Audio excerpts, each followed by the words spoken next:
Bring the whole tithe into the storehouse, that there may be food in my house. Test me on this, says the Lord Almighty, and see if I will not throw open the floodgates of heaven and pour out so much blessing that you will not have room enough for it. So he's saying, try me, test me on this.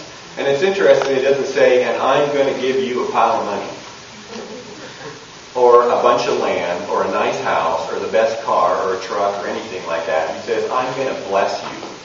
Sometimes the things we ask for don't get answered in the way that we think either ought to be done or that we expect. God has His way of knowing what we really need, and it may not be that we need a pile of money. He may be able to bless us in so many other ways. That might include relationships, or family, or health, or a career change, or a literal moving to a new location, or He has so many different ways of resolving problems that we just don't know about. It's amazing.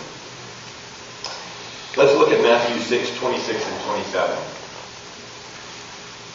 Look at the birds of the air. They do not sow or reap or store away in barns, and yet your heavenly Father feeds them. Are you not much more valuable than they? I mean, we're created beings. We were born to be in relationship with Jesus. And if He cares so much about birds and animals and things like that, you know He cares a lot more about us. So have you ever tried to journal your prayers before? And I'm not talking about writing out the entire prayer or something like that, but just kind of putting bullet points down. I know in our Bible study groups that we have at our house, and here at the church too, we have for a long time, we've just jotted down little notes about the things we pray for, like, Susie's dad, and Rick's looking for work, and somebody's not feeling well, and somebody's moving, and things like that. And then over, days, weeks, months, we have those written down. Now, I don't even remember what I prayed about last week.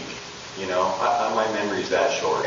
But when I look at that journal, and I looked back at it when we were having a study in our house a couple weeks ago, and I looked back at some of the things that I'd written down that we prayed about years ago.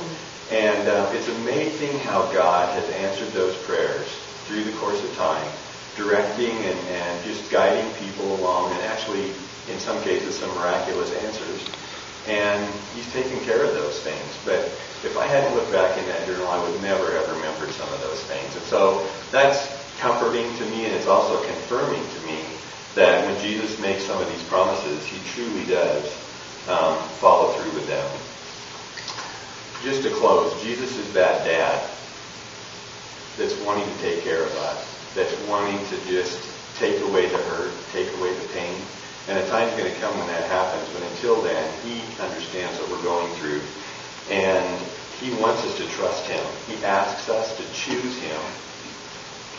And He wants to help us. So my challenge to you today is take Him up on His test. He's saying, test me. Well, test Him. See what happens.